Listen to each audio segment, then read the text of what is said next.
into the grieving process I think was quicker for me this year than normal, and now I'm into next year. Brian Hall in the booth. Brian, what's going on, my man? Give me a fish tank update. Fish tank update, nice. I added a dory fish, a blue hippo, over the weekend. Got a solid fish collection going. I've started adding some corals. I got about some corals in there that are starting to pass. Okay. Very nice. I started showing it off over the weekend. Finally started having some people over to just check out the tank. Good times. And still, you don't have a designed a page, a Twitter handle that is dedicated to fish tank. Well, actually, I do have a little bit of stuff coming up. My buddy is a photographer, and he actually has a high-end zoom camera. He does a lot of diving, and he actually was going to come over, and he was going to take kind of close-up pictures Yes. of a lot of my fish and different things that I have in there. So when I get that done, I'll post all of that. Yes, do a time capture, you know what I'm saying, of what's going on. Actually, I have some progress pictures that I can start posting. Yeah, thank you. I love Thank you it. so much. And Steve, your 5 stages of grief. Do you know them, Steve? No, well, I know mine. Okay, let me ask you this. Okay. Because I want to know it. I was going to bring this up yesterday. I was going to ask Brian to do it. You mentioned stages of grief yesterday. I just wanted to take 1 second to kind of give you a hard time. Or it might not be a hard time. Stop looking at Conor McGregor. Yeah, but that's. I feel like this is a lot. This is Of very. you. This is very This is how I Steve feel. You know, when I'm in, and this is my grief. in the radio. Okay, Yeah. okay. 5 stages. Okay. Denial. Was there a denial stage? Are you in denial stage right now? Like we just unceremoniously exited the NCAA No, I tournament. was in denial. I think the problem is with You were this in one, denial before the game before started. the game. Yeah. Yeah, 'cause I was like, So you're admitting you started the grieving process yeah, before the game actually took place. yeah. I think I was more like, man, I'm just, you know, I think they can go to the Final Four. Maybe minute I don't know, they can go to the Final minute Four. Steve. 4 to minute 7 of the game, I was in denial. Yeah, I think And at so. about minute 13, I was like, yep. Yeah, they just ain't got it. So your denial was early. Yeah. Okay, anger. Where was anger? Anger came in between 10 minutes left to go in the first half and 5 minutes into the second half. Was where I was just really angry at the team. Like, I was like, I don't want to see y'all's stupid faces ever again. Yeah. Yeah. Yeah, listen. That was when I was like, okay, you've got to go, you've got to go. Played on Thursday, man. I know. Yeah, I kicked a lot of people off in that little stretch. After that, I kind of started to, okay, there, it's over. I received a compliment pre-show that kind of lifted my spirits a bit. John Salzman, for your marketing needs, contact John Salzman. That's the name you should know. John Salzman, who is the life of the party as well, the tournament watching party. I wish I could have joined it. I apologized to my coworkers for not being able to enjoy the sports and social club with them. You know, like drinks were a-flowing, Steve. Yeah. And food was awesome and all this good stuff. Yeah, it was just a really enjoyable time. No, that's my point. Like, it should have been. Yeah, It wasn't. It could have been. It wasn't. Right. Like I had to come in here and say, hey, y'all, everything looked awesome. Everybody looked like it was the perfect, setup. But the game just ruined it for me, so I'm sorry that I wasn't sociable. Why are you doing this to me? I just said I've moved on. I'm ready to go. I'm into next season. Because it's the stages. These are necessary stages for full recovery. It's like development of a kid. If you take him away from his feeding stages too early, he develops these social anxieties later on in life. So you have to make sure you cover these, these stages, Steve. This is very important in the development of the human brain. Fair enough. So I got this compliment. He says, hey, man, you were very candid on Friday.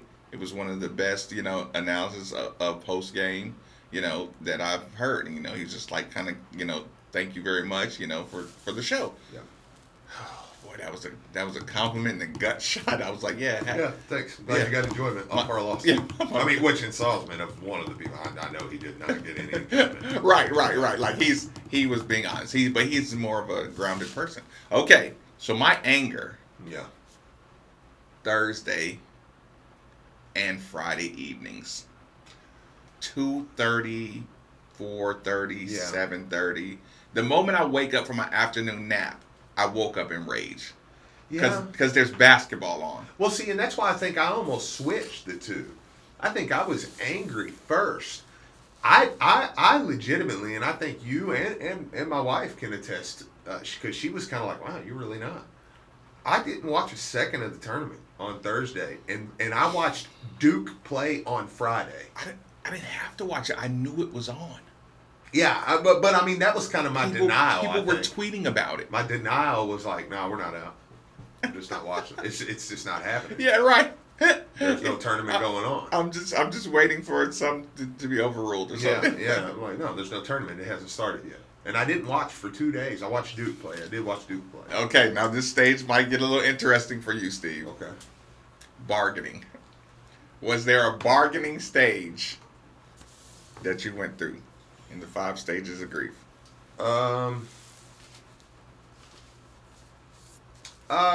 Yeah, maybe so, but it was more so for next season. Like when you were doing okay, I'll sacrifice Jordan if you give me 2 grad transfers, 2-point guard. So you've already done the recruiting bargaining. Even though I didn't want to sacrifice Jordan. Right. I really want Jordan back. Yeah, I was just like that was an example. But you gotta give something when you bargain. Yeah, but see, I try to figure out ways to not. That's not bargaining. That's stealing, Steve. I'll tell you what I did. Speaking of bargaining, do you want to know how I got over it a little bit? What did you buy, Steve? No, even better. Oh man. Because I didn't have to buy anything this time. Because I was sitting around on Sunday, and I'd watch Saturday some games. Sunday rolls around, I was like, I'm not watching a second of Kentucky Wofford, but I will start afterwards because I was like, I'm not doing this to myself. And of course, I had my buddies text me, oh my God, dude, man, hey, it's a 3-point game. No. And I'm like, y'all stop doing this to yourself, dude. Wofford cannot beat Kentucky. Under no circumstances. Yeah, under no maybe PJ Wofford. Stop. They're a bunch of white kids from Wofford in South Carolina. They're not from Wofford. Whatever, but they're not beating Kentucky. Like, come on, dude. At the end of the day, and I'm not even knocking Kentucky here. I'm not even saying it's a refs thing. I'm like, at the end of the day, Kentucky's going to make plays. They're that much better than a Wofford Did you team. feel like that with Duke too? Because I'm sorry, I did. I'm just like, I don't care. Like, in hindsight, if they'd hit this layup and they hit, no. Well, see, I'll explain that too. So the Kentucky game's over, and that was on Saturday, right? Yeah. This is breaking you, man. I can know, tell. I know. I can tell where you're headed. You're going to be one of those people with the latter halves of your radio I know, career. this was bad. So the day got over, and I was like, God, that was just agonizing. We're still in the bargaining stage, right? Yeah, we're still in the bargaining stages. Okay. I was like, man, that was just an I did enjoy. I can't help it. I enjoyed being proved right that Minnesota was just walking hot trash. Feel free to jump in 8150-939. Yeah. Text line 3831-939. We are made for the Villes, the YouTube channel. Fire away. But Sunday rolled around, and this is where the bargaining stage come in. I said, it's killing me that I'm not like this tournament. I just don't care. I'm like, Kentucky's road, they're going to the Elite Eight. Oh, yes. At least. Oh, that was acceptance. and then it's a 1-game scenario that I need to put, I'm like, I need Carolina to help me out here. So I'm like, what can I do to get my mind off every game being like, I need Kentucky to lose. So I have an app that I haven't used in a while. And I pulled that app out, that website. And for starters, I risked $480. No, you did not, Steve. On Texas Tech. Brian, are you listening to him? Did you hear him say the word risk? Oh no! Risk means gambling. So- Gambling means no, Steve. Well, I did Sunday. It was a coping mechanism. Oh no! Yeah, so I said, I'm going to risk. No, not yet. And until Kentucky wins, and then I'm scared Saturday I'm going to go crazy again. So here's what happened. So I said, Texas Tech's minus 480 to win straight up. I said, you know what? I'm going to take it. I need a little juice in that game. And I'm very confident Texas Tech is going to just absolutely waste So it. you're watching the game, or you're getting ready to watch games, and you realize that you need as a bargaining. You literally went from bargain. Listen, I don't think gambling is a stage of grief. So, but hear me out. Hear me out here. So I'm like, that's all I'll do though. Just give me one game that I can, because the Duke game I have investment in. I need Duke in the game or in the tournament, so I'm invested in them. Well, then Texas Tech starts, Duke's playing, and Texas Tech starts, and Texas Tech clearly goes up big. You're like, dude, I'm like, I've won that one. Texas Tech is going to kill them. And that wasn't even... We knew that a long time ago. And I did feel really comfortable with that bet. We didn't want to get involved with Texas Tech for fear it was going to stop our Sweet 16 or Elite 8 run. So Duke now, UCF comes back. UCF takes a 2-point lead with 3 minutes left. Mm-hmm. I open up the app. I say, what's Duke on the money line? 125 for Duke. I'm like, can Duke make enough plays down the stretch to win me $100? This ain't Bitcoin, Steve. This is real. Let me tell you what I did. Cyber money. I put it in and I shut my eyes and I hit my phone like that. And I said, if it opens or if it places the bet, then I'm in. Well, it did. So now... Make sure you record that, Brian, and mark it at 10:18. Now I'm riding the last 3 minutes out, not only needing Duke to win, but now I kind of hedged on the Duke one. The terrible one's coming later. There's more! The Duke thing I kind of hedged on because I knew Texas Tech was going to win, so I knew I was about to win $100 here. So I'm like, if I only lose 125, I'm really only betting $25 on Duke to win the game. Right. You know, so I kind of hedged there. Duke wins. But the Duke game, I kind of had juices in because, man, when that layup didn't go in, and it really had more to do with Kentucky. Right. I was just like, yeah. Right. You know, I was like, let's go, You were baby. actively cheering against Kentucky in the Duke game. Yeah. And my cousin's a big Louisville fan, but he hates Duke, and he's texting me like mad because Duke's winning. I'm like, dude, shut up! Like, stop watching the tournament. Right. You want Kentucky? Are you trying? If they lose and Kentucky wins the tournament, I'm punching you. Over and over and over again. On the YouTube channel, people, Steve is actually punching. So I win that. So then I said, Virginia Tech goes into the game. I'm sitting there. 5 minutes into the game, Virginia Tech's up 2 on Liberty. They're minus 1,100. I said, let's roll. Bam! So this time when you placed the bet, you didn't do the magical if my fingers hit the button. No, I said, let's put $1,100 on the line to win 100. Virginia Tech's up 2. Bam! Virginia Tech wins the game. So I'm rolling. Now I'm like, all right, dude, I just won $300 tonight. Like, this is money line central. By the way, I put in a parlay for 4 spreads. Hit every single one of them. I'm like, this is what's up. No, Steve, this is not what's up. This is what I needed. I'm like, I needed that. Risking 400 to win 100. I risked a total of $1,800 on Sunday and won 300. OMG. Actually, I take that back. I won 355 because I hit the parlay. Your wife doesn't know about this. She did not. She was at work. I was in the house by myself. Does your infant son know? He was staring at me watching that Duke game. Like, I think he caught the bug. Because he was kind of like, he was so intently when I was like, I literally, Marcus, RJ Barrett puts the ball back in. I pull my shorts up in the middle of my house. And I'm like, let's go! Defense, baby! And I'm playing defense. Like, and my son, my infant child, is going. Like Elijah already knows. He's like, I mean, he's just like, yeah, let's go. Kentucky gotta be out. We gotta do what we gotta do. Where my chocolate milk at? Yeah, Duke's gotta win. He's pouring the milk over his head, getting ready. But yeah, and I played defense on UCF, and it was a good play. I feel like I did well. I sat down after that Duke game and had to physically wipe sweat with the towel. This is a marketable thing you're doing here. I know. I needed this. If you could just come down All because on the risk. those jackasses can't get knocked out of a turn. Let me tell you where I'm at with my life right now. Do you know what March is to me right now? It's painful.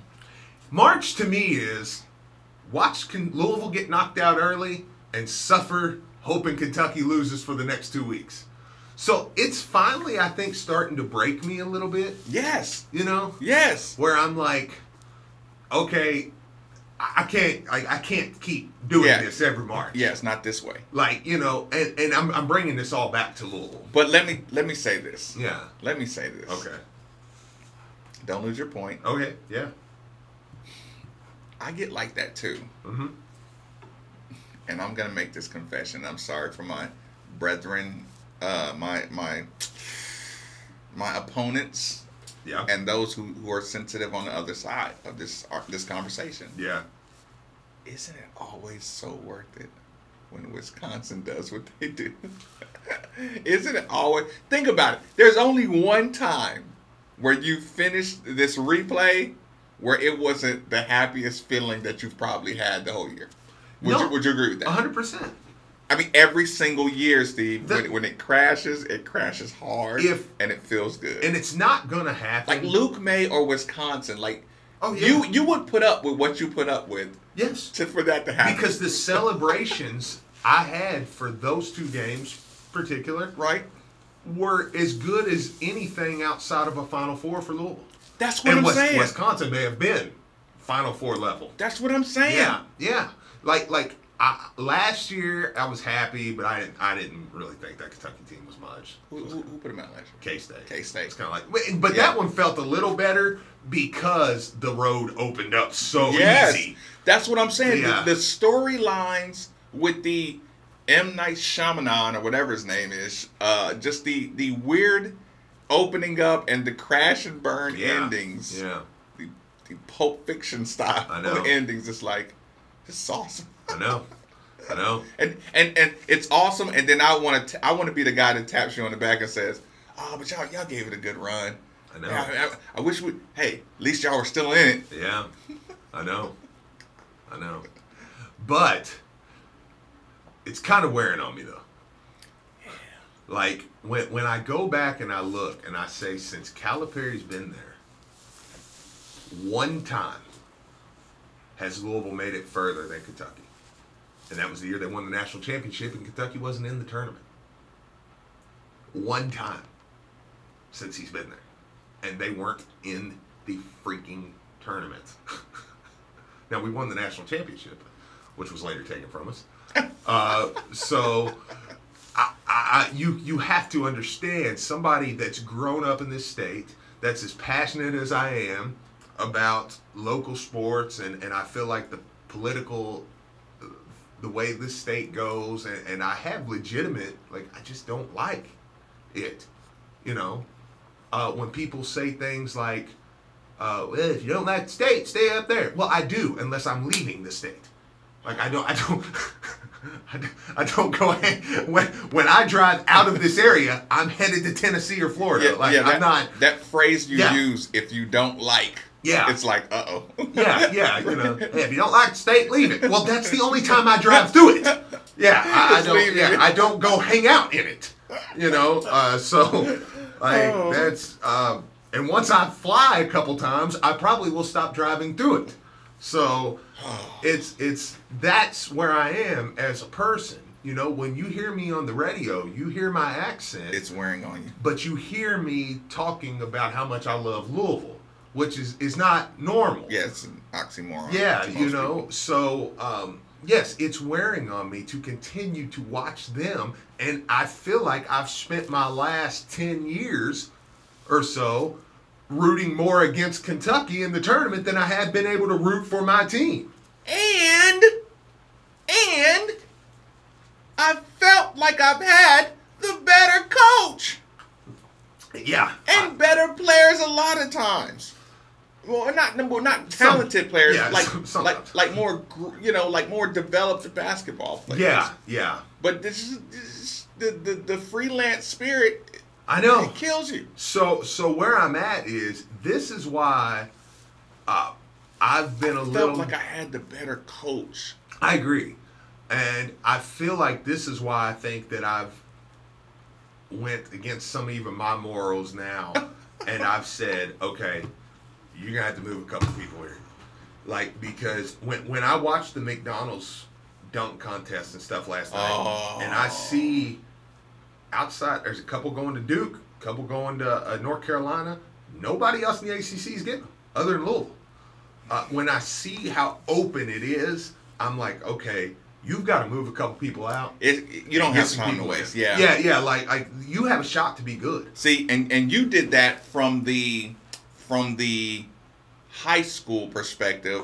I've been doing that watching NCAA tournament basketball. You remember I did it early this year. You thought I was a lunatic. Yeah. Just hey, if I'm on a 3-on-2, 2-on-1, most of these have to end in a dunk. Mm-hmm. If they don't end in a dunk, you can't beat nobody. At this level, you can't beat anybody.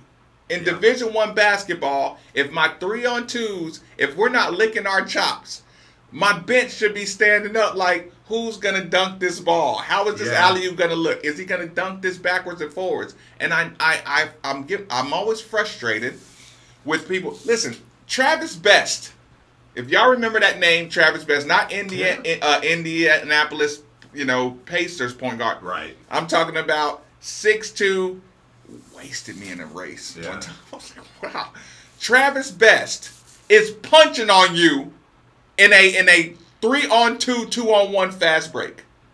I've never had a Cameron Murray, you know what I'm saying, will catch you with his left hand. I've never seen high-level Division I teams that don't finish in a dunking, situation. Yeah. So I watch every other team do it, and I say, listen, I'm like you a little, Steve. Maybe you're wearing off on me. Maybe the frustration taking its toll. Like, dunking has lasted so long because it's the and I'm just saying dunking in particular. Like the and one and the dunk are two things that I impose my will on whoever's on this floor. Yeah. And I don't have players who impose their will in two spots. The third is the block shot. Yeah. Those are the three things that Louisville did not impose their will. And listen, I know what Mac is saying, but you can learn to not foul and stay on the floor and still jump to block a shot. Yeah. People do it to us all the time.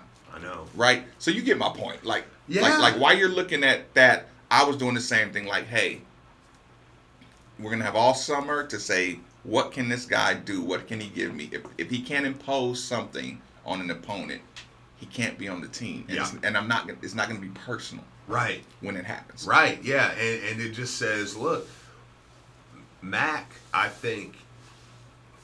do think things are shaping up where the pendulum's going to swing back to Louisville a little bit in the rivalry with the one and done rule going away, with what I think Chris Mack can do as far as in-game coaching. But I don't know. Like I want a chunk of them now before we get to that. Yes. And I'm looking next year, and I'm like, I think we can get it. And it's like, there's just urgency there with me, man. Like I want to. I don't want this era to go past without me being able. If Chris Mack goes to Rupp next year with a team that will punch on you, that will play, that will, and we go in there and we bust them up, and then the one and done rule goes away and stuff, then I can say, now we're gonna, and now we're gonna win more, right? But he had y'all. You Right. know what I mean? Like, Right. like he. Yeah, I don't. It didn't I know matter. what you're saying. I don't Yeah. want to leave this era Yeah. without a knockout. Yeah. Like without like, one knockout on my. if things wouldn't have changed, and that's how it works in this rivalry, man. Yep. Even if we don't know, I'm gonna now say if things hadn't changed, we'd been he was about to start rolling It you. still wouldn't matter. Yeah, he was about to start rolling you. Now So, there's 2 stages left: okay. depression and acceptance. Mm-hmm. Your depression was short-lived, or your risking is a branch of depression. Yes, I think so. No, I think the depression level for me was what I just very candidly had to admit that it's getting tiresome. Yeah. Rooting against them in March. And especially when they're just like close games too. Well, yeah. It's like because you got to win either the regular season or go further in the yeah. when you're as good as them. Right. When you're not, who cares? Like we don't hold this Louisville team really accountable to No, Anthony this Davis, year, yeah, right. Or this year, you know what I'm saying? Like at the time you did, but in hindsight, like yeah, right. Acceptance. Mm-hmm. Yeah, I think that I'm there. I'm there with this team. It's Wednesday of next week, and you're saying you've hit your acceptance. Yeah, I'm there with this team. Like I'm okay with it. I feel like that what we did this year, I honestly do. I can now confidently say, I think Coach Mack did a great job this year. I think he laid a great foundation. I think what Kristen Cunningham said after the game was spot on. We got the excitement back into Louisville basketball. Not necessarily that the excitement left, but just the anxiety I think they helped pull out of there. I saw seats used at the top of the arena. Right. That's hard to do. That Duke atmosphere, that Carolina atmosphere, I mean, those were okay, all right, we're back. We're back atmospheres. You know, I mean, it was... You give me a couple of those wins and you're good. Yeah, so I mean, I think that, I'm accepting. I think that this year was a positive. You finished 7th in the conference. You weren't even picked to go to the tournament. You know, I mean, now's when I think it's... I didn't like doing that during the season. Like, well, whatever happens is a positive because we weren't... But now I think you can, reflective. I think you can say they weren't even picked to make a tournament. Deep breath. Yeah, that they had no recruiting class. And here's the thing. You get like 11. How many ACC teams are there? 15. In hindsight,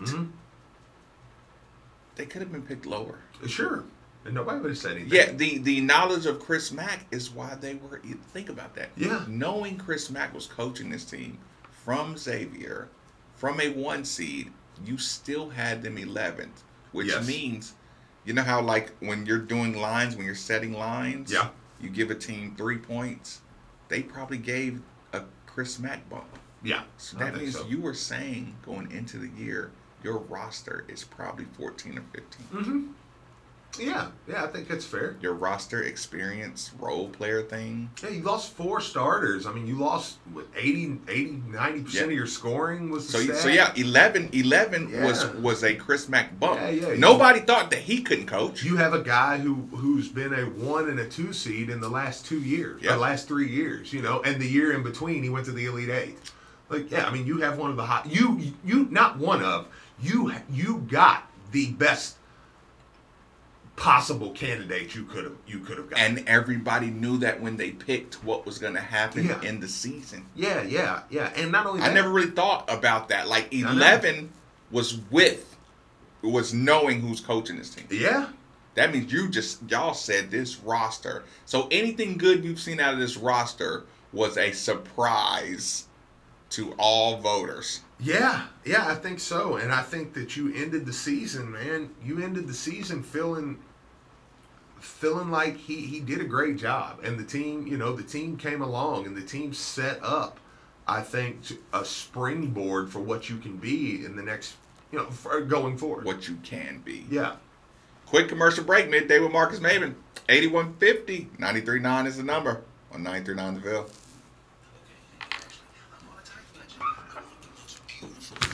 But can I afford Davis Jewelers? Absolutely.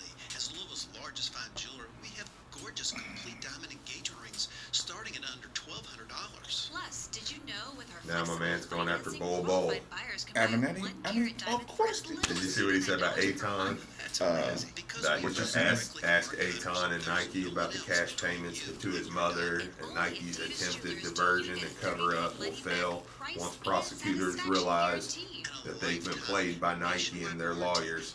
This reaches the highest levels of Nike. He said Bol Bol and his handlers also received large sums from Nike. Their receipts are clear as day. A lot of people at Nike will have an account for their criminal conduct, starting with Carlton DeBose and moving higher up. The diversion charade they orchestrated against me will be exposed. And this dude is He's not an idiot. He's a man. bulldog. I know, man, I know. You know, so I don't know. Maybe. I'm not gonna buy. I'm not doing it. I'm not ready to go there yet, but maybe. But we gotta talk about it. Oh sure, yeah. And lock that in. Yeah, Screenshot that or.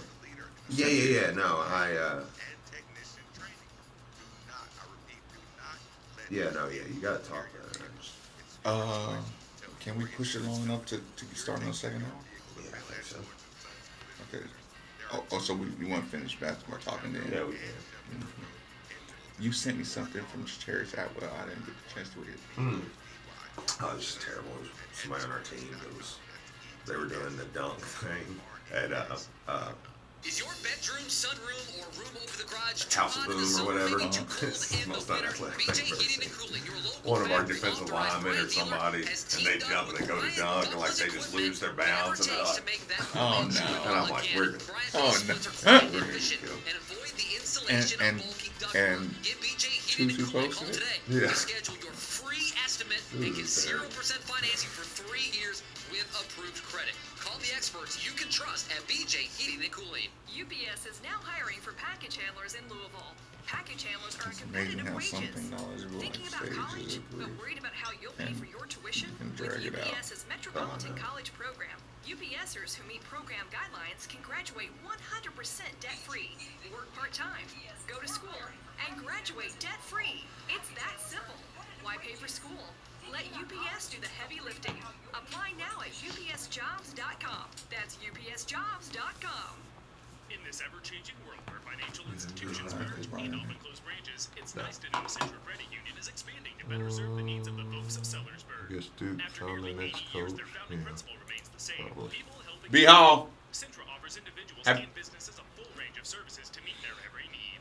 Come check out their new location at We're 651 going. Seabird Way or visit Centra.org to find out more. Centra Credit I Union. didn't want to say it. Centered It's, around you. Centra have you Credit run that Union commercial is yet? better Here, I'm gonna than play it. Trevor Here, I'll play it Ramsey right now, and you guys equals listen to it. opportunity. Okay. Cool. Are you ready to sell your home? Well, there couldn't be a better time. Houses are going for top dollar and selling quickly. You need to call Jill Blessinger with Keller Williams. She has a team of professionals that will help you sell your home quickly and get the most for it. So listen, Not really. I have to play one after Steve because I'm gonna play Steve back to back. Okay, So let me play one okay. 30-second commercial and I'll Okay. The loan process very simple. And if you mention you heard this on Middays with Marcus Maven or ESPN, your appraisal is absolutely free. So give Jill a call today at 502. Louisville Lamont said he ain't heard you talk about the Cowboys edition of Red and Divine. Oh, I know. I haven't had a chance to yet, man.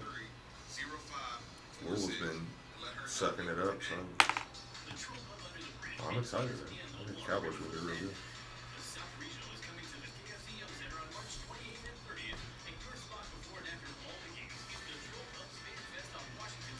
The Cowboys gonna start going Warriors. Not quite. Not quite that. I don't know. If your boy turns into Steph of quarterbacks.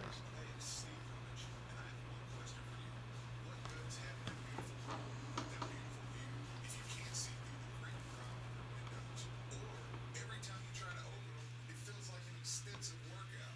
Let's face it, you and your home deserve better. That's why I'm here to tell you about Windows Plus. They have the best free lifetime transferable warranty, best installation in town, quality products, doors, windows, siding, and gutters. They've also been voted most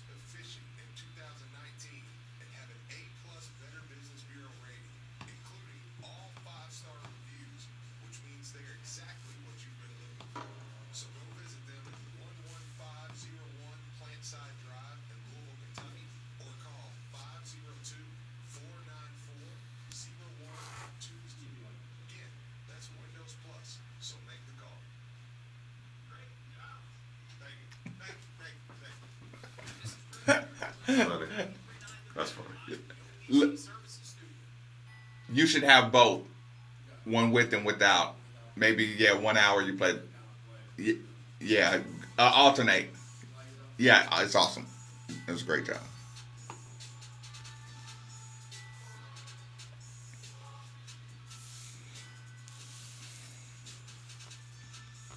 You're listening to Middays with Marcus Maven, broadcasting live from the OPC Pest Services Studio on 93.9 The Ville.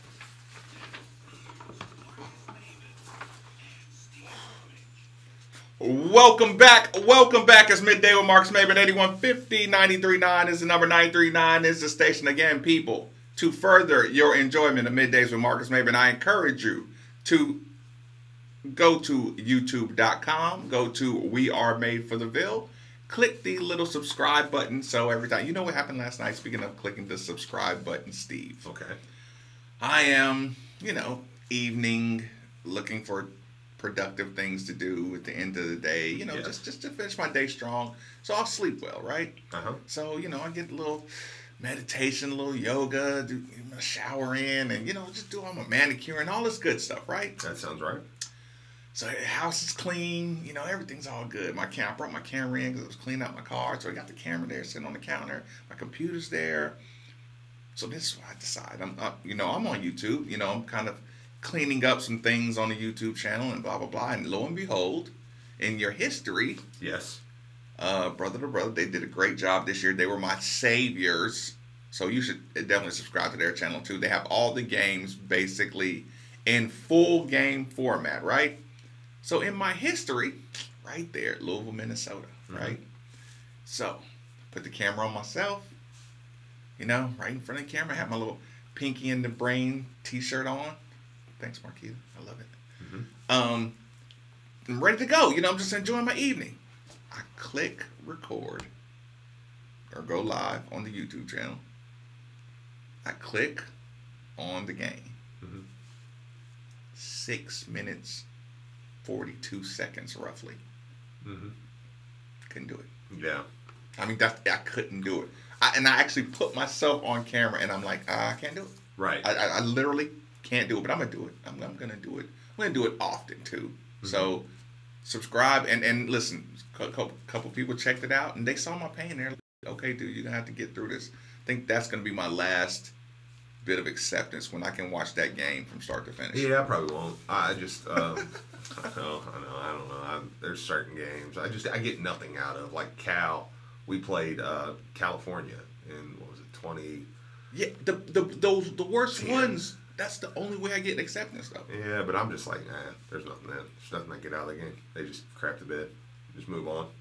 Like, It's a technical term. I can watch the, I can watch the games where we heartbreakers even more, where I'm like, okay. Where you can fix something. Yeah, You can't fix what happened in I'm Minnesota. like, there was nothing. There was nothing that happened in that game we were going to win. There's just, you come out, you play terrible. You got beat. Yeah, so I don't know, but yeah, I am. I'm on to next season. I'm on to.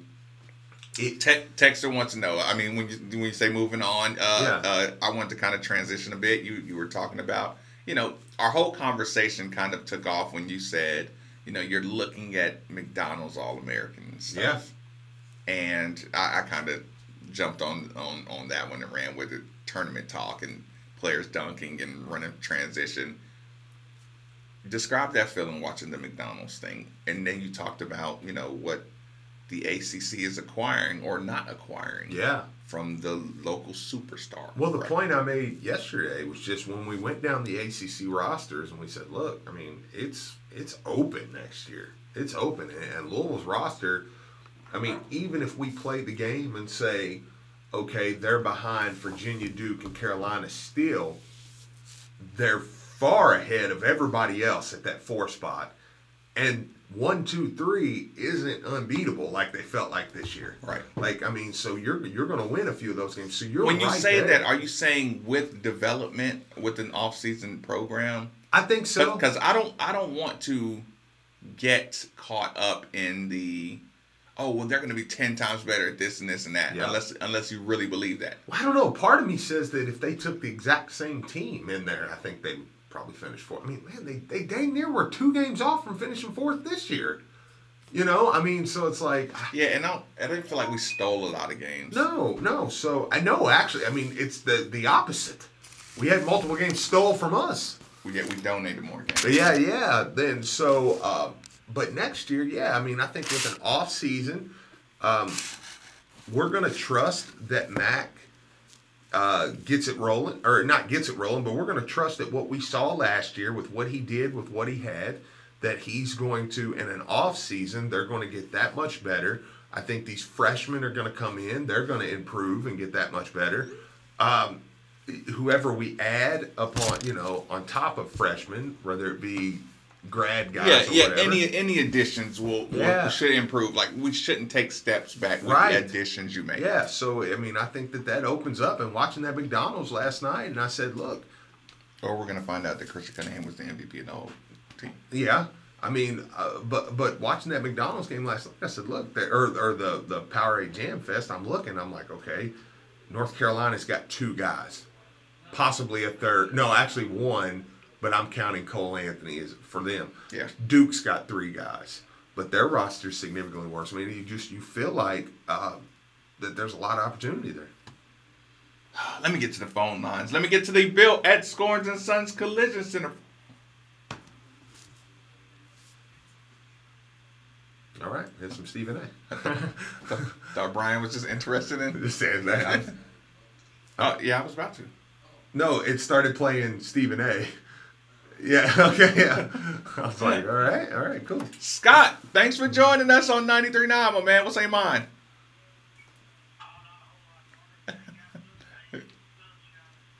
That's a true. fact.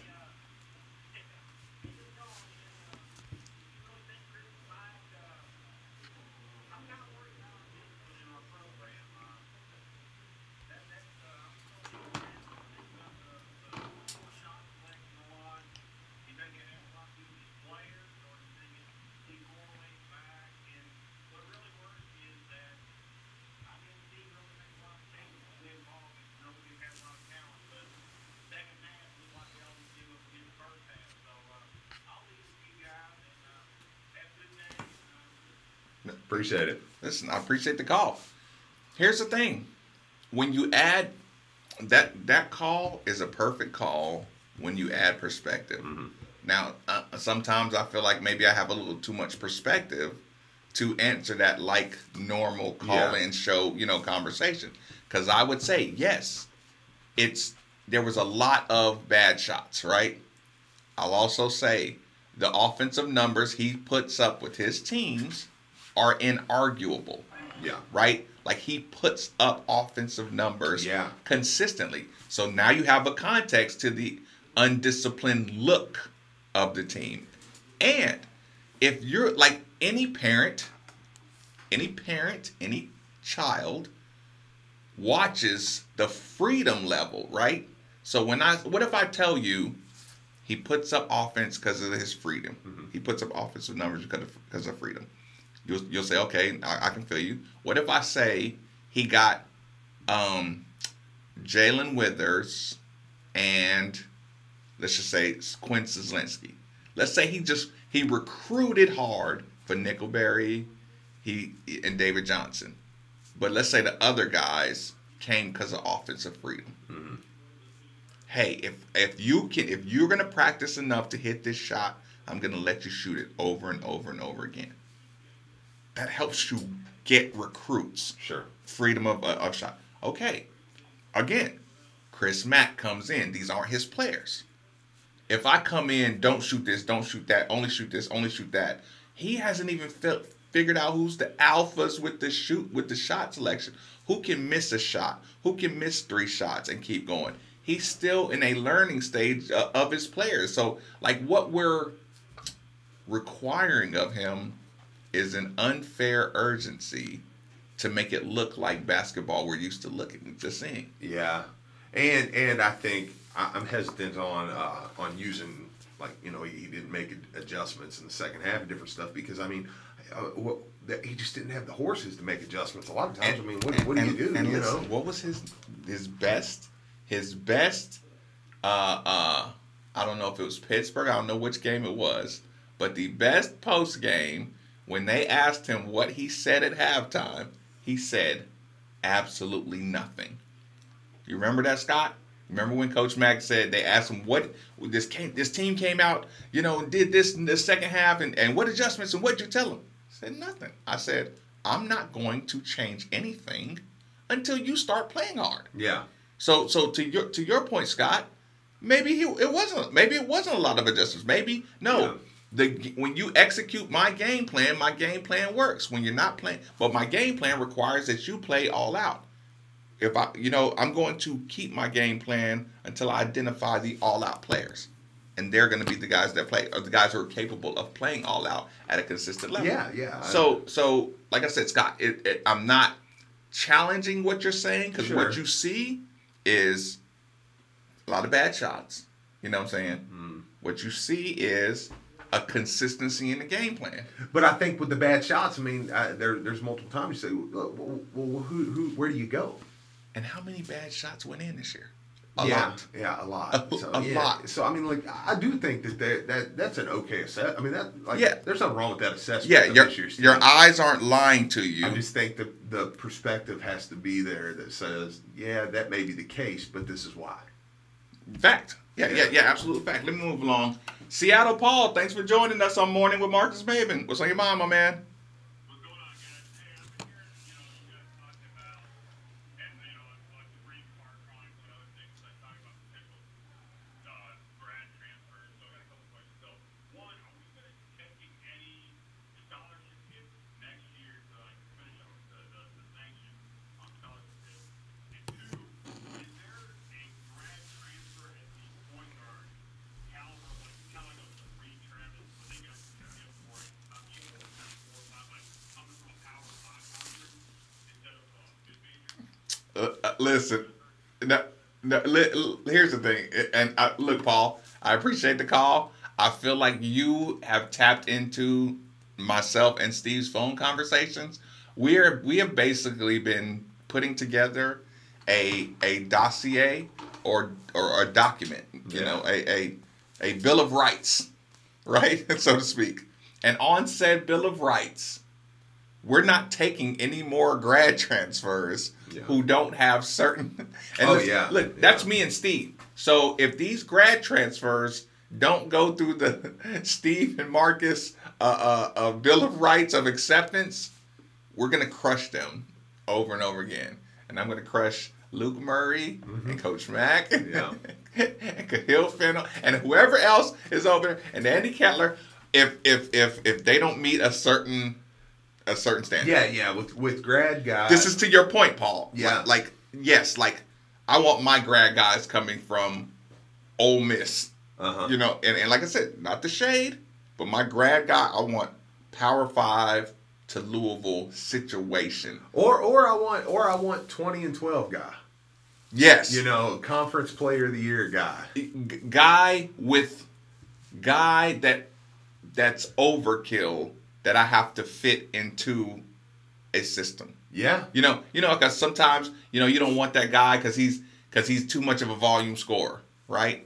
Now I will gladly calm down volume scorer guy, or Sure. or guy who's athletic and relies on his athleticism and a little less on his he relies less on his wittiness. Yeah. Like I don't want witty point guard guy anymore. No. I need guy going 100 miles an hour. If he gets in, if he got charge problems, I'll figure it out. Yeah. No, I don't disagree with you there. I'm kind of in the same boat. An imposer of a will, so to speak. Yeah, no, I mean, I think, especially with a team like next year and the year after you're going to have, I mean, you're setting up to have some good, really talented teams. And yeah, I mean, if you're not going to be a serious contributor, then no, I'm good. People, I know you went through that first hour sitting on the edge of your seat waiting to hear us talk about the conversation that's going on worldwide right now. I know you spent the last 24 hours thinking about Steve and Marcus and how we told you exactly how to treat all this basketball college scandal conversation. We prepared you, and the day of reckoning may or may not be here, but we'll break it down in the next hour. Middays with Marcus Maven, 8150. 93.9 is the number. As always, 93.9 the Ville. In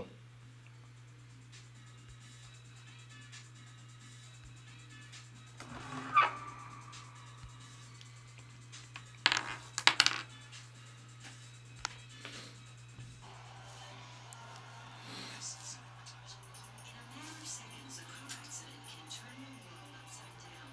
You've been seriously hurt. You can't work, and medical bills are pouring in. Call Aguiar Injury Lawyers right now. You can talk to a lawyer for free. Find out if you're entitled to money for your injuries. Call Aguiar Injury Lawyers, 888-8888. This message has been an advertisement. Office located in Louisville, Kentucky. Services may be performed by others. Hey Cards fans, this is Mark Hebert from U of L. Just like you, I enjoy listening to Cards baseball games every Tuesday night on 93.9 The Ville. So for the rest of the baseball season, U of L Today with Mark Hebert has a new schedule every Monday and Wednesday at 6. We'll talk to faculty, staff, and students about all the great things going on at U of L. Groundbreaking research, community engagement. Did he say every Monday and Wednesday at 6? I think so. What time LSL come on? On Wednesdays, they come on at 6:30 or whatever. Prices right now. Getting ready for next weekend's spring extravaganza. It's April 5th, 6th, and 7th. The biggest sale of the year. Extra savings up to 35% off our already guaranteed best prices on virtually everything. Rings, earrings, bracelets, pendants, colored gemstones, even GIA certified diamonds are on sale. Everyone at Genesis knows it's okay to break the rules during this once-a-year event, so don't miss it. Best prices and special financing too. 3 days only, April 5th through the 7th. Only at Genesis Diamonds, Shelbyville Road Plaza. Genesis Diamonds Spectacular Spring Extravaganza is coming. April 5th, 6th, and 7th. 3 incredible days. Store-wide savings. Up to 35% off Genesis already guaranteed best price. Engagement rings, earrings, bracelets, wedding bands, plus special financing. This is the one where they break all the rules. Even Genesis GIA certified diamonds are marked down. Plus, top jewelry designers are flying in with their entire collections on sale. Don't miss this once-a-year event. April 5th through 7th. And only at Genesis Diamonds. Shelbyville Road Plaza. See store for details. Are you ready to sell your home? Well, there couldn't be a better time. Houses are going for top dollar and selling quickly. You need to call Jill Blessington with Keller Williams. She has a team of professionals that will help you sell your home quickly and get the most for it. She is a professional home stager and photographer. And when you're ready to buy, she works with Becky Bleemal of Caliber Home Loans. She makes the loan process very simple. And if you mention you heard this on Middays with Marcus Maven or ESPN, your appraisal is absolutely free. So give Jill a call today at 502-773-0546. That's 502-773-0546. Let her help you today. This is Luke Hancock, financial advisor with ClearPath Financial of Raymond James. As much as I enjoy talking U of L sports on 93.9, my true passion comes out with helping people with their financial needs. Our team of financial professionals is in a new location, 4070 Westport Road, right next to Trinity High School. We focus on financial planning, investment process, and intellectual capital to be the trusted source our clients can all financial matters. Come see us for a free comprehensive financial review and make questions of us for your financial needs. Call us at 502-805-4000. Raymond James and Associates Incorporated, member New York Stock Exchange, SIPC. Let's talk about quarterback. Sounds delicious.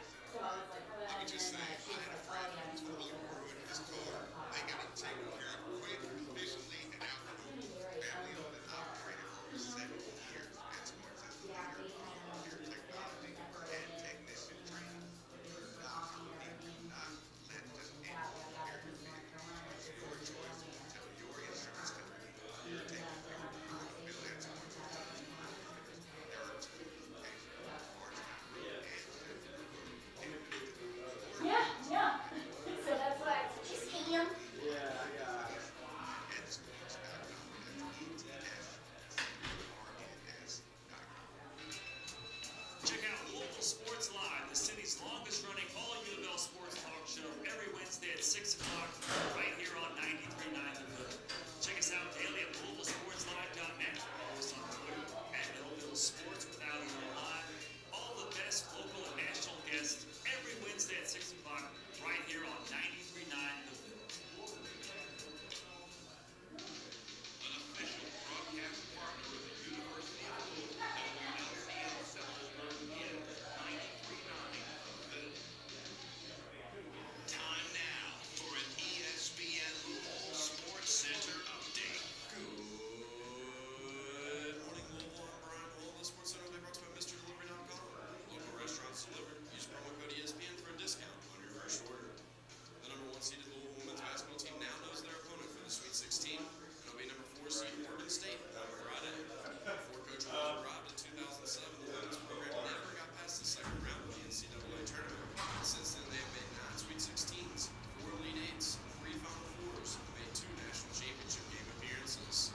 The 18-6 Louisville baseball team is back in action tonight, taking on Miami, Ohio, 6 p.m. at Jim Patterson Stadium. Pitching for the Cards will be Luke Smith, who is 2-0 on the year with a 4.50 ERA. Catch that coverage right here on 93.9 The Ville, starting around 5:50 with the pregame. That will immediately follow the drive. And last but certainly not least, Michael Avenatti has come forward and said that Nike is involved in the paying player scandal as well. Today, he outed former Arizona Wildcat DeAndre Ayton and said that Ayton's mother accepted cash from Nike. Keep it locked here. Middays with Marcus Maven is next. This is SportsCenter. Are you looking for a job in the lawn care industry? Bosch Lawn Care is looking for individuals experienced with landscaping and lawn care. We're looking for crew supervisors as well as lawn care and landscaping and lawn care technicians who are skilled and motivated. With a competitive starting pay and a rewarding career outdoors, Bosch Lawn Care has an opportunity for you. Call us now to schedule an interview at 833-243-8288. Visit us online at BoschLawnCare.com. That's BAISCH LawnCare.com. Professional, affordable Bosch Lawn Care. Hey, this is Steve Runich, and I have one question for you.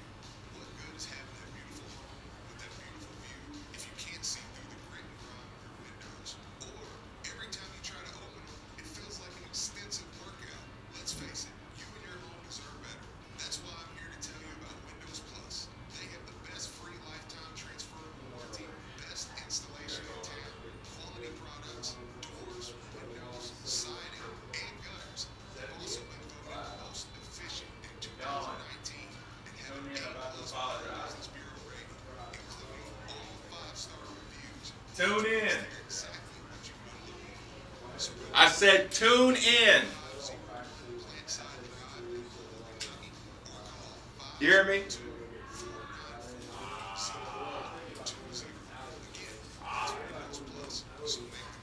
Never had that. Yeah, you have to let me know about that. This is Marcus Maven. You're listening to 93.9 The Ville. Go East Earth.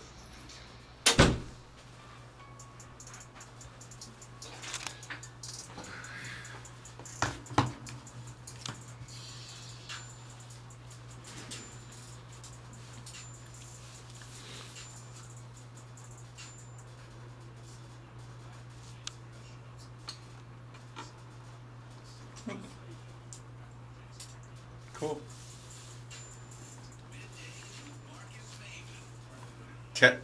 Tell Dawn to tune in.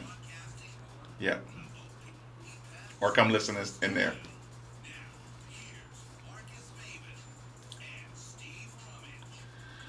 Welcome back. Welcome back. It's midday with Marcus Maven, 8150. 93.9 is the number. 93.9 is the station. People, I don't mean to torture you. When we do a tease, it has every intention of talking that conversation when we come back. But something happened during the break that I have a huge confession, right? And it has to be done. People, during the last break, I became that guy.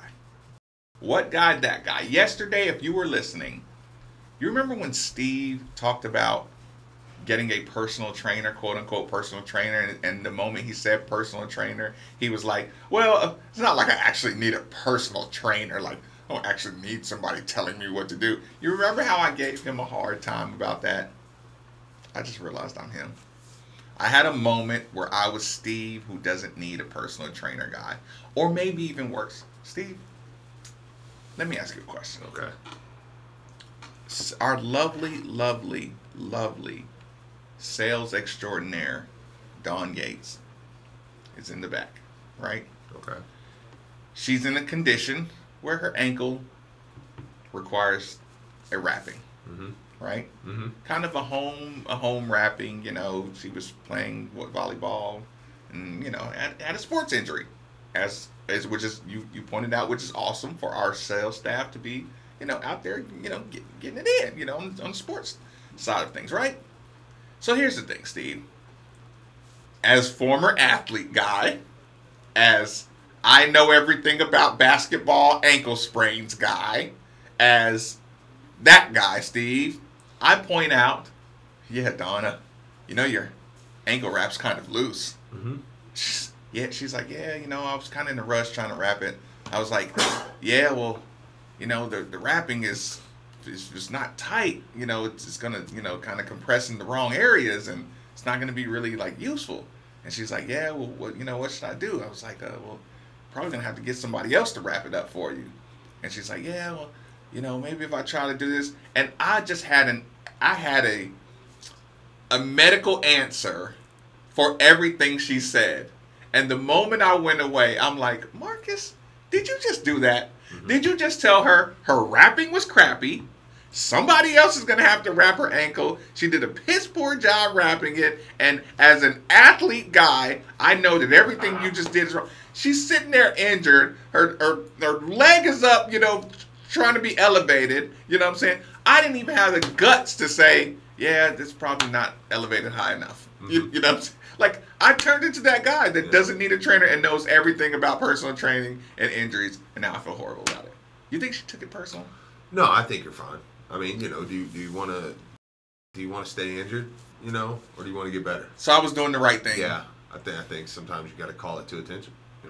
Just say, thank you for that. Yeah. Well, thank you for that. Well, Don, I don't apologize. Yeah. Go get your leg, your ankle wrapped up better. Yeah. Go get the little pin around your ace bandage, or go get the compression shock, like I said to do. Yeah, I think so. Oh. I think that's what you have to do. I feel great. No, I think tough love a lot of times is like, just get it right. Get it right. We don't have time. Money is sales. Sales is money. And, you don't have time to be sitting around with your ankle up. So this is how you get better. I feel great. Thanks for that, Steve. Yeah. So that's what that would be my recommendation. I mean, if get a better wrap. Yeah, and if you're good enough to come to work, you're good. You know what I'm saying? That was awesome. Yeah. Yeah. Right. If I've got to come to work after my team loses, you can come to work after an ankle sprain. You better get your stuff together before Hawaii. Well, I guarantee she'll be in Hawaii. Yeah. At elevation, though, on the traveling, maybe she should. Well, yeah, probably. But yeah, no, I think you were good. Just add your good. Okay, well, I feel great now. Hang in there. I feel awesome now. Okay, so Steve, it's time to have this conversation. Everybody's gathered around. Brian, you can go ahead and take that call. By the way, I just saw a video. I was going to ask you about it. We go ahead and tell me before we get started on it. I saw a video of Samuel Williamson just putting one of the dirtiest moves. Did you send it to me? Yeah, I did. Oh, he's gonna be like. I just want the season to get here. I mean, he's a bucket getter, man. Is that the new phrase? He's a bucket. Yeah. No, what? He's a bucket. No, I said he's a bucket getter. Okay. No, why would I want him to be a bucket? Because that's what the young punks are saying now. A bucket. So lame. Yeah. Yeah, I don't know about that. But yeah, no, I was really, really impressed with nice footwork, move, hand in your face, 6'7", raise up over somebody, bang. That's what I need. That's what I need on the team next year. That makes me feel good. Before we have our serious conversation. Yeah. Let me go to the phone line one more time. Let me go to the Escort Collision Center hotline. Alex, fire away.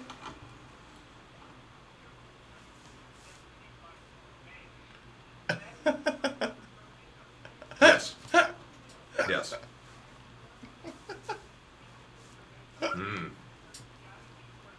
Mm-hmm. Gotta get ready for the game. The game was 2.5 hours away. Yep. Mm-hmm. Yes. No, he has left fair. me in a dark alley before. This is fair. I have. Yes, when this is when fair. my car got towed. Yeah. So, that's a good point. That's true. This is true. well, Alex, that's spot on. I appreciate the last second, dive in for the save. To be fair, if we had been there and up and ready for the game earlier, we may not have got beat by Michigan. So, needless why, Steve will be alone on tournament trips. Oh my God! So. Don't do that. Okay, so Steve, immediately following yesterday's show, gather around, boys and girls. Immediately following yesterday's show, I get a call, text, something from Steve. He says, "You listening, or what you think about that?" I said, "What are you talking about, Steve?" Michael Avenatti. Is that how we're gonna pronounce it? Works for me. Michael Avenatti comes out. Are we just gonna paraphrase this? Comes out that Michael Avenatti, Yeah. says basically, I got a whole lot of information that I'm getting ready to throw out to the public tomorrow at 11 o'clock. Regarding unlawful conduct at the highest level by Nike execs, AAU teams, and college coaches. Mm-hmm. And it reaches to the highest level of everything. Right? Now, I got to say, I heard that name before, Yeah. but it didn't just quite register. Mm-hmm. Right? Then I thought, okay, does he work for Yahoo Sports? Or does he work for, the FBI? I'm Is it sad that I would rather you work for somewhere like Yahoo? Like, I feel like they get more done. Like, yes, yeah. I know. No. Yeah. That's my point. I was looking for credibility. Mm-hmm. So I was looking for the Yahoo logo or the who's backing this guy, right? So we had this conversation about what we just read, and we have our skepticism about how big it could be. Everybody likes to say they got the goods, and then 9.8 times out of 10 they don't really have the goods like they say they had the goods, but it was worth it. They got their money's worth. Blah blah blah.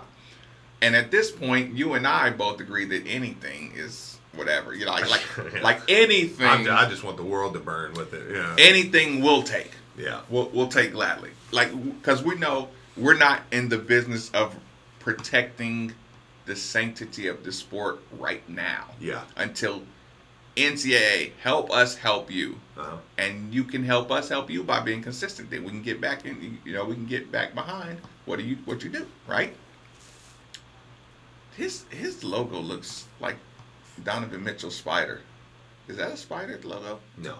What kind of logo is that? It's a Roman Reigns. It's 2 R's, back to back. Oh, looks very familiar too. Yeah. That's Roman Reigns. He's different.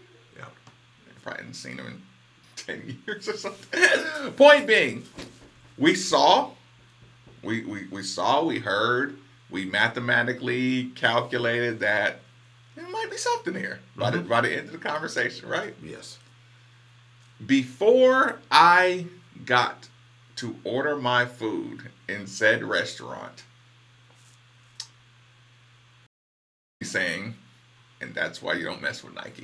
Yeah. Right? Yeah. You can pick it up. Shortly after that tweet comes out, there's multiple other tweets come out that he's now being arrested. Charged for arrested and for extorting Nike for $20 million. Now, I think, well, that was fast. I mean, Like, okay, was he not extorting you before the tweet came out? Yeah. You know, I mean, it was. I don't know. I think when we've said on here a lot, and we've said things like, I think Nike, you have protection. Like, See. Without getting in an emotional rage here. Yeah. Like this is not an I told you so conversation, right? But here's the problem. We're going to have to stop calling this conspiracy talk. Mm-hmm. Don't approach me in public. Say, oh, you like to have a lot of those conspiracies. Yeah. Replace your word conspiracy with either politics, profession, or power moves. Yes. From this point forward. Now, hey, you still believe Nike did a power move? No. Don't say, you still believe the Nike conspiracy? No. Nike flexed. Yeah. Yesterday. Now, someone who would flex this extreme and have somebody arrested after a tweet, charged and arrested with a crime they would have had to have done before that tweet came out. So that means at the very least, if Nike felt like they were being extorted, right?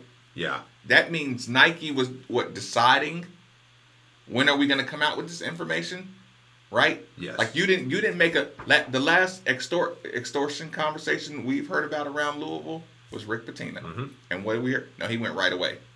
Yeah. Yep. Nope. Phone call right there. Bam, I'm calling police. I will not be extorted. Probably out of all the moves he made, probably the one best move. But she had the goods. Which is why you extort someone. When you got the goods. Is this conversation? Because here's the thing. I go to Twitter. I type in hashtag Nike, right? I'm not going to act like I'm the smartest person in the room, but there are going to be principles that we're going to have to accept to move forward, right? Twitter is a anonymous vessel for ideas, right? You think some big stories are bigger than what they are because of the fury that people tweet at with. We've seen stories that weren't that big, and then you think they're big, and oh man, Marcus, people around Louisville are going crazy, and then you see there's 1,000 tweets, and then you realize these 1,000 tweets are from 6 people. You know what I'm saying? Mm-hmm. Overloading all your accounts, you can have 20 accounts, right? Yeah. What do you think Twitter world is like for a company like Nike? Yeah. Like if you can hire somebody to have 1,000 accounts bombing information into the public. Like Twitter is social media warfare for these kind of companies, right? And that's just an example, people. Mm-hmm. I'm not saying this happened. Are we going to talk about this conversation as far as if you type in hashtag Nike, it's about 80%. The tweets I read in just 20 minutes. Stop snitching, Avenatti. This is about you, Avenatti. You're the distraction. Colleges that are Nike. All the people who are affiliated with Nike programs, right? Like everybody, it takes about every 16th tweet is, do we not even care what he has, what information he has? Yeah. So imagine that. It's an 18-to-1 ratio of I don't even care what he has because he's an extorter. Like that's taking your public credibility instantly and bombarding him to say what's good for the nation is he doesn't get to come out with this information. Yeah, no, I think that is. No, I think there's a lot to that because you do get the narrative pushed that direction, which is why I go back to when I would use the word protection. So there's some kind of protection there. Yeah. Like they're not even immunity. The Nike schools are not even getting talked about. When I watch Brian Bowen Sr. sit on the stand and say, "Oh yeah," multiple different times, multiple different stories. I can give you detailed accounts. This is exactly what time he pulled up. It's exactly what we said. This is how his facial reaction was when I said it. And then they say, well, what about Oregon? Man, you know what? I can't remember a thing about that. Yeah. If you cross-examine that guy and you bring up, so you don't have the credibility to detail any of these cases if the Oregon, which, okay, you can detail cases before and you can detail cases after. But Oregon being in the middle, like if Oregon was the first one, okay. If Oregon was the last one and I wasn't interested in Oregon, okay. But for them to be right in the middle of all your dealings with universities and you have no recollection of any of it, and you didn't say I was on a cocaine binge or something, you know what I'm saying? It doesn't matter. Yeah, no, absolutely. And that's coming just shortly after, you know, I mean, and I'm just using the Kenny Johnson one, but he had multiple stories where he said, yeah, I remember being in the car at this gas station. I remember when I saw him, his face was kind of like, we don't do that, you know. Right. And this was such a detailed moment, but you say, you know, yeah, maybe something happened with Oregon. I can't remember. That was kind of one of the first times where I said, well, maybe we're right. Maybe, and I'm not saying me and you in particular. Yeah. Maybe everybody that's kind of like, yeah, something's odd about this Nike thing. Like, why did they get a day head up? Hey, and we're coming after you tomorrow. Yes. You know, you're like, oh. Right. Wait a minute. That was the first day I said nothing's going to happen to anybody else. Because when you say we're still going to execute warrants, what did I tell you? This was a joke. If anybody who's watched New Jack City, you saw the Carter get shut down. Yeah. When they found out Pookie was wearing a wire, they shut the Carter down. Sure. They burnt the computers. They took all of this. They took all the information, and they were out of there in 90 seconds. I said, Steve, if you give somebody 90 seconds, you can shut down an entire operation. I don't care if they get arrested. Well, there's a reason. I mean, when they were looking for Bin Laden, they weren't like, hey, look, we found him, and we're coming after you tomorrow, baby. We're coming right to those. No, they come at 3 o'clock in the morning when everybody was asleep. You know, like, you know, it wasn't like, I've watched Zero Dark 30. You know, I went, like, hey, we got him. Just let him know tomorrow you're gonna die, buddy. I mean, crazy. Why would you do that? Like, and that's what had me enraged. That's an extreme example. Yeah, probably, it is. But I almost started talking about the spider hole that Saddam was into. Thank you for admitting that it was extreme, and I'm glad you went down that hill by yourself. This was fun. Here I go. Point being, you were passionate about that. I know. Your inner warrior. Get him. That was a good movie. America. See Obama sitting there very confidently, and he was like, all right. They said he's dead. Let's go do it. No, they said Obama was sitting there, and I remember they said, we got him. Is he dead? Yeah. Okay. And Obama got up, walked out of the room. I was like, yeah. That's how you feel about the FBI. Not right. Only not. Yeah. Yeah. You know, because and again, that was frustrating. Mm-hmm. That was truly frustrating to me because I knew what that meant in the long run. The preparation, unless you secretly raid these offices, if you execute search warrants in the middle of the night, somebody's protected here. Yeah. But the most important thing here is the information or not. What does it take to finally out something along these lines? A miracle.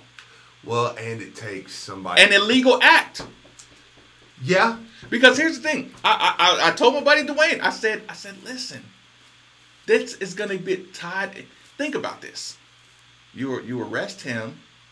When he makes bail, he's on bail under the circumstances that he can't have contact with his co-defendant. You know what I'm saying? Like... If we were going to jointly release this information, you know what I'm saying? Like, I can't even tell you to release the information. Like he's released under, what do you call it? just silence. Yeah. Well, he can talk though. Here's the thing, and this is what I was going to say. Can't think of the name. The reason there's a little piece of me, Like a gag order or something. Yeah. There's a little piece of me that says it's going to take somebody that is savvy with the system, that has power behind it, and it's just crazy enough to do it. And here's the thing, just so we can make this clear. DGAF. This isn't very much so. Now this is more than the rivalry thing. Look, I'm not talking about Kentucky here. This is coming from a fan base.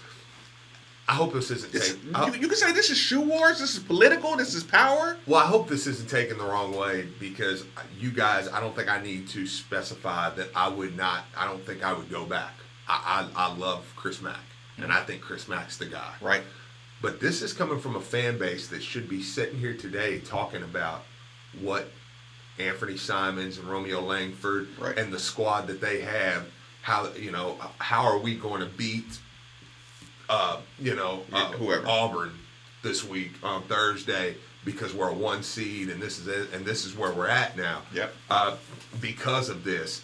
And I think that there's a little heightened when I'm watching Auburn play, and I'm watching LSU play, and I'm watching the kid who we were talking about on the wiretap. Yeah, why did you use those in particular? Hit a big 3.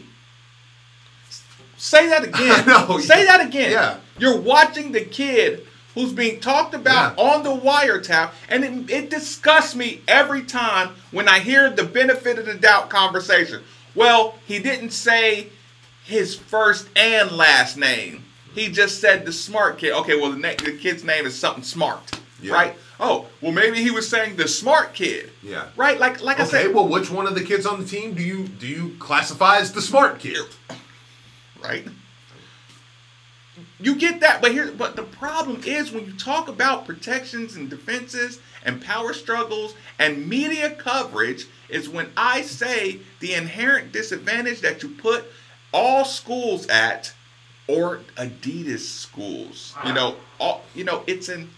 It's not a whiny thing.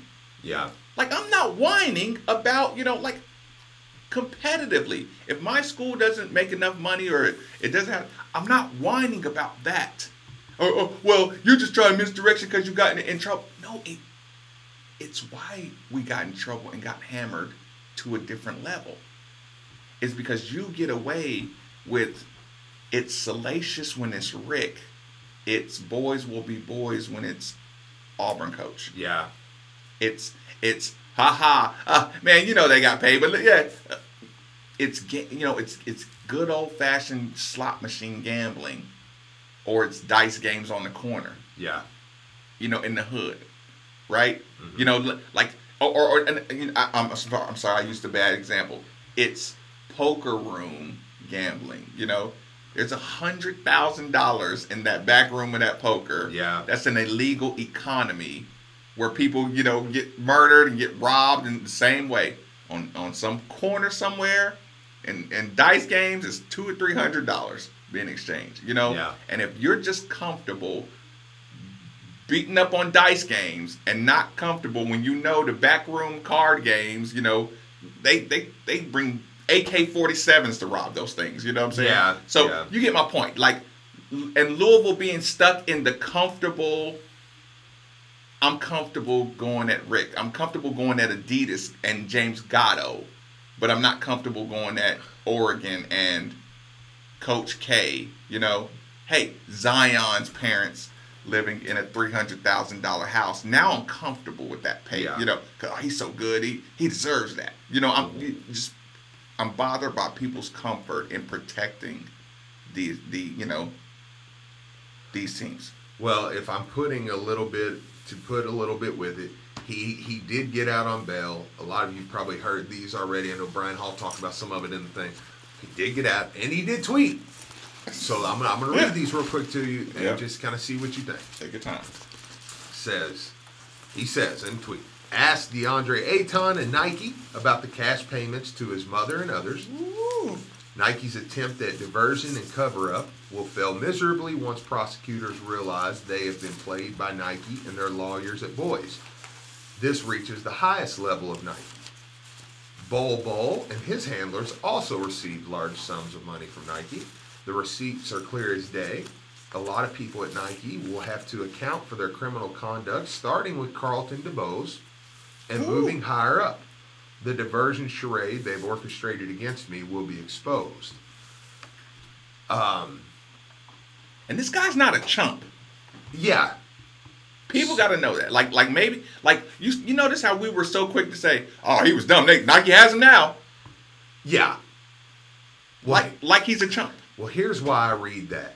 Because I think I'm comfortable with bow tying myself, not necessarily this conversation, but just with the whole thing, in saying, if it doesn't happen now, stop.